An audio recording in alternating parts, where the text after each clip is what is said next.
and welcome to Tinted Specs Podcast. I'm Georgina and joining me is Niki Clark, founder of My Black Dog. Welcome, Niki.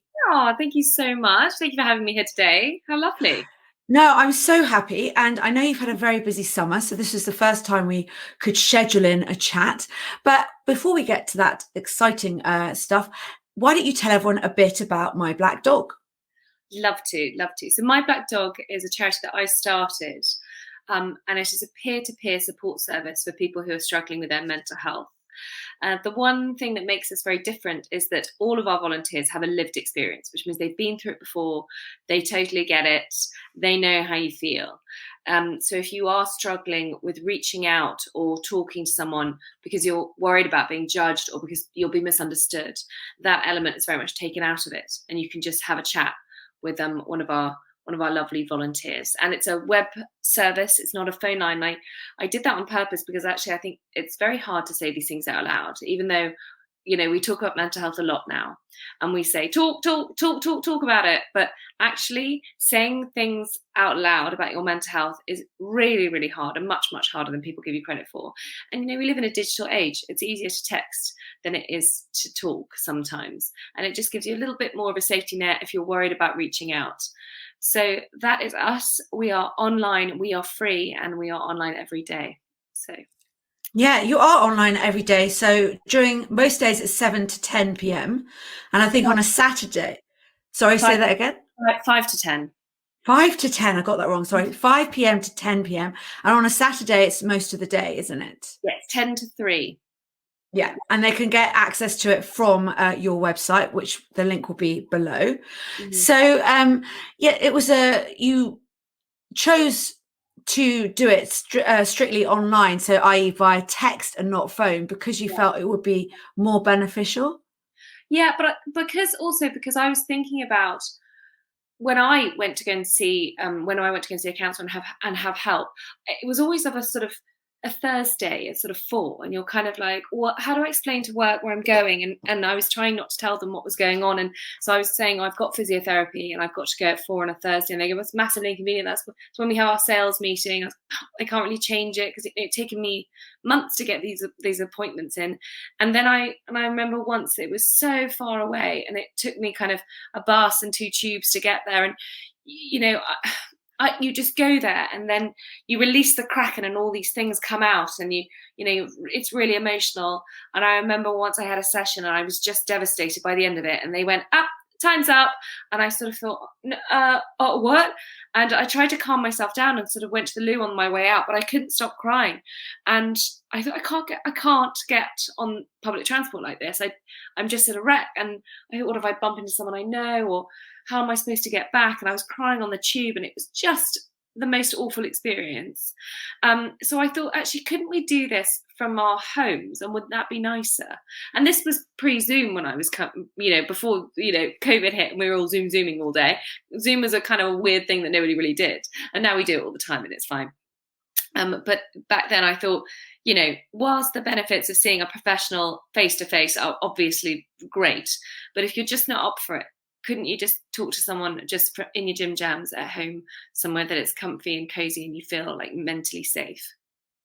And I suppose also it gives you a chance to kind of really edit down exactly what you want to say. So I think sometimes when we're speaking, we miss out the most important part. So with texting, it gives you a chance to kind of, fully form kind of exactly how you're feeling.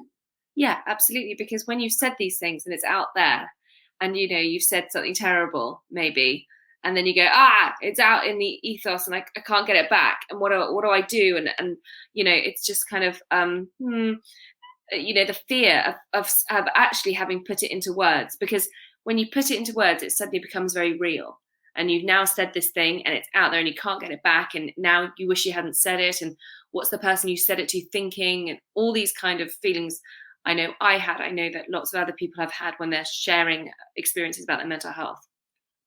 So as well as that, though, it's also, like you say, very private. You could be in your jimjams. You could even be in the toilet at work, let's be honest. Yeah. But you don't actually have to take time out to travel anywhere. And at the end of it, you can be somewhere safe that and not have to show yourself to the world, so to speak. So because thinking about it, when you do go to these sessions, they do finish and then you're just like literally shoved out the door, aren't you? So, and that must be incredibly traumatizing, particularly if you're talking about very emotional and raw things. So I guess this way you get to have you've got a bit of a safety net. You can choose where you're going to do it, when you're going to do it, well, between 5 and 10 and all day on Saturday, but you have a bit of flexibility, which I suppose is what it's all about these days.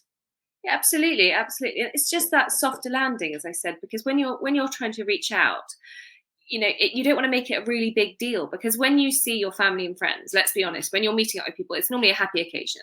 So I used to, when I was really struggling, and I used to think, okay, well, whose birthday am I going to ruin this week? When am I going to talk about this? Do I do it at Christmas? Do I do it at my friend's birthday? Do I do it at my godson's christening? When is a good time to bring up these things and talk to people about it? Do I do it at the pub? But then, I don't know, I don't want to ruin Friday night. These sorts of things that is just so hard to kind of get, and you build it up in your mind to go, I've got to tell someone about this thing I'm going through. It's really dark and I'm scared to tell someone. And then there's just no environment to do it in, because we haven't normalized it. We need to normalize it and say it's okay to talk about these things, at these events or whenever it needs to be. And it doesn't have to be a massive thing. But in the meantime, I guess I was trying to get an environment for people to sort of feel like it was easy to reach out, because we make it so terribly hard for people to get help. There's always a huge waiting list for counselling in the NHS, or there's time for medications to kick in, and maybe you don't know what the side effects of these medications are going to do, and there's just a lack of resources for mental health in this country. So I wanted to create a safer environment for people to come and just have something that wasn't a massive deal. It's just a chat. It's just a chat with somebody who will understand how you're feeling. And I think that's so important, because you're right.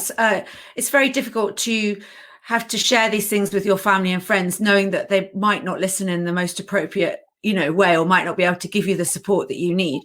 Whereas here, it's like you've got a friend on the end of the text line, and they, you might not know them, but they understand where you're coming from. And because they've come out the other end, they should be able to help you, to give you some good advice, or just listen. Yeah. And it's not necessarily about giving advice, although actually I found the volunteers do give such wonderful advice because they have been through it and because they know. But sometimes you just need a space to kind of talk and to listen. And many people come to us because they haven't found someone who will listen to them, because your friends and family are very kind and good, and they want to help you, and but they may not have been through something similar. So in that respect, their suggestions, whilst kind, cannot maybe be that helpful. So what you'll find is that you'll reach out to someone and they may say something like, have you done mindfulness? And you're thinking, I haven't got out of bed for 3 days. I'm not able to function on a daily basis. This is what happens when you're in deep depression. So mindfulness is not helpful. And then you feel bad because you haven't done mindfulness, and now they're expecting you to do it. And now you've added it to another list of things to do, including get out of bed, which you haven't managed to do for 3 days. So these are the sort of things that it's very kind, but it's not necessarily helpful. No. And I think that what's great about it is that it is so easily accessible, because it is just a text. So you're right. It's helping. It's not necessarily helping to normalize it or to make it more spoken about. But what it is it's making it much more easily accessible for people that need it. And it doesn't cost anything either, does it? So they can just. Free, and it will always be free. And then I thought about people, because it's easy. I live in London. So actually for me to get help, whilst the waiting list, by the way, for the NHS, which was 3 months when I was on it, but it's now anything from 6 months to 2 years for that waiting list. But when I was on it, I thought I'm actually relatively lucky because I live in London. But what about all the farming communities that I know so well, and people struggling because suicide rates among farmers is terribly high? And what if you are in a rural location, or, you're just can't access the facilities that you could from a major city?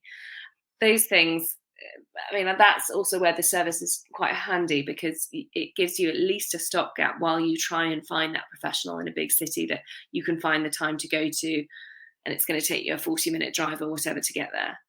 So that's also what I was thinking as well. I think that's, and interestingly, actually, I was up at my mum's and we did a charity raffle for a farming charity, which I can't remember, but it was all to do with mental health. So, I mean, it's people are becoming much more aware of it. And I guess the fact texting again is great for them because they're working all day, very often very long hours, often on their own as well, you know, out in the tractor or, you know, looking after the cows.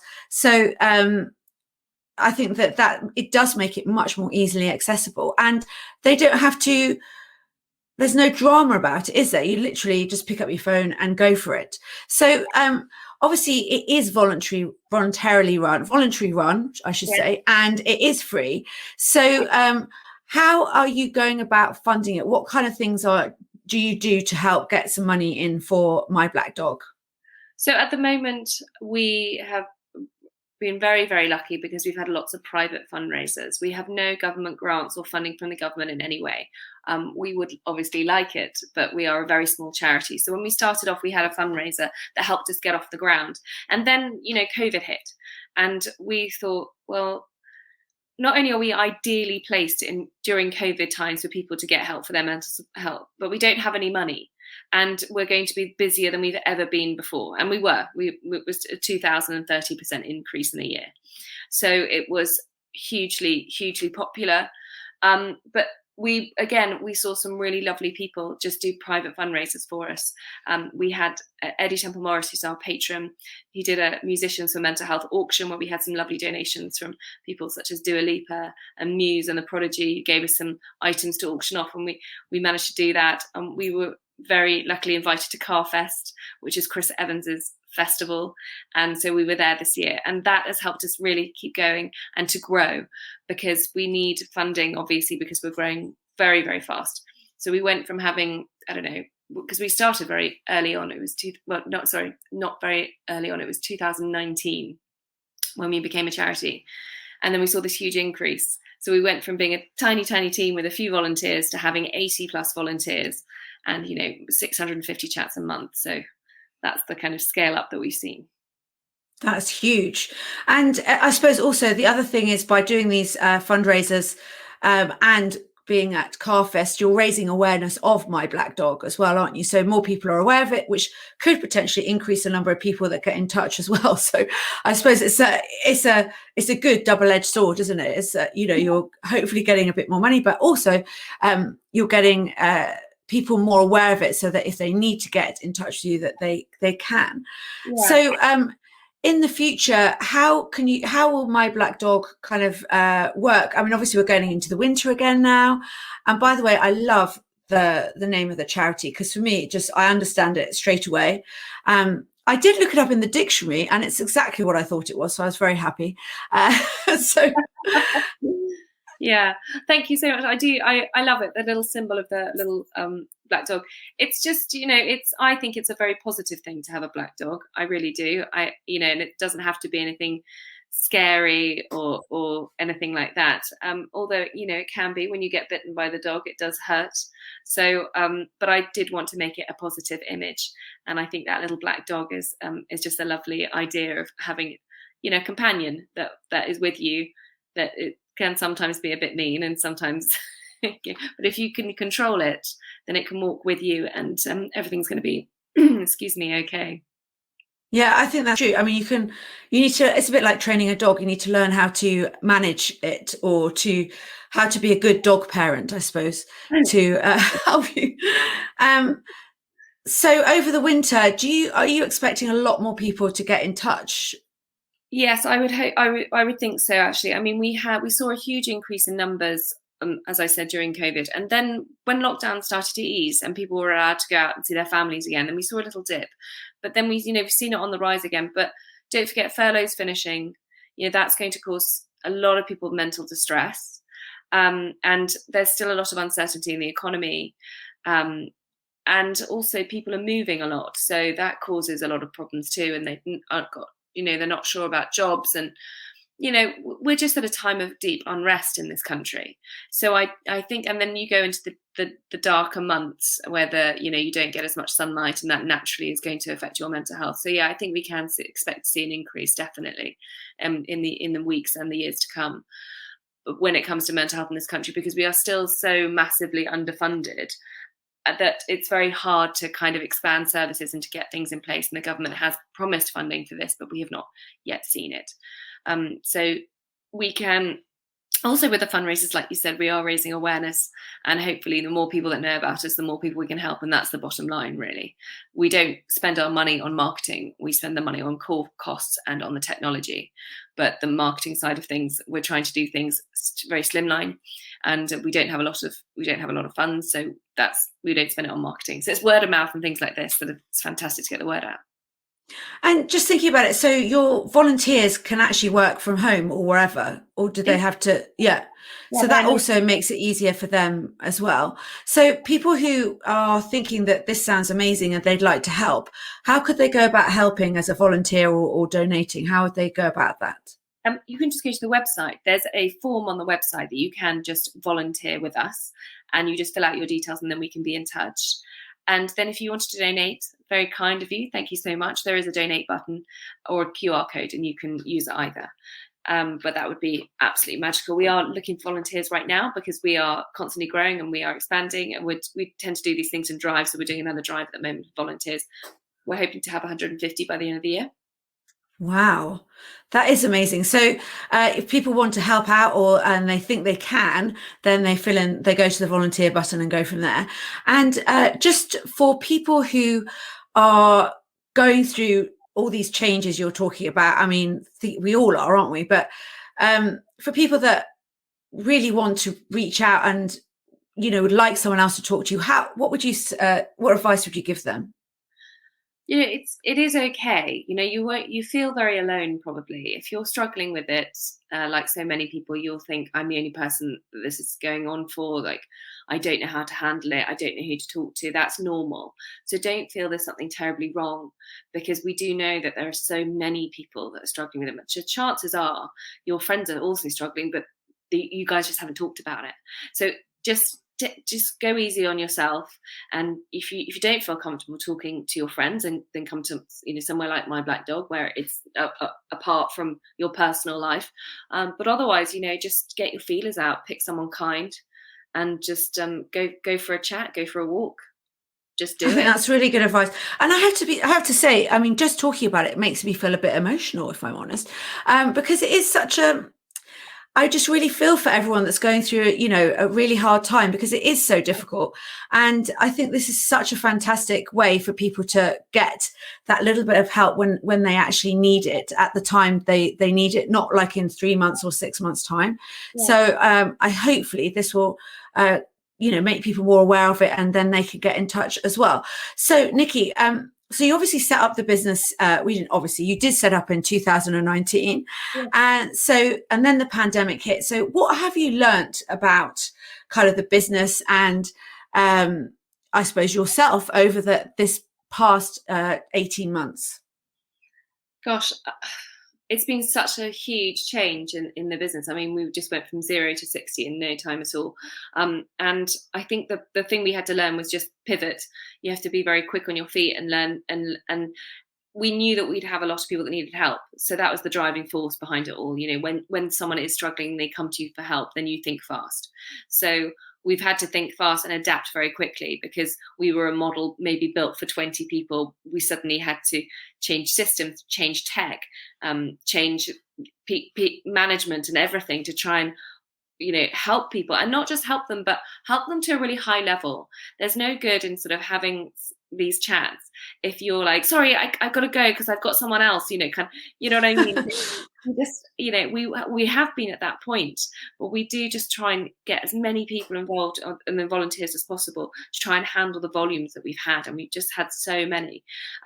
So yeah, we've just had to adapt very, very quickly, because whilst I knew that mental health was an epidemic before this even started, and I thought this is a time to do something about this.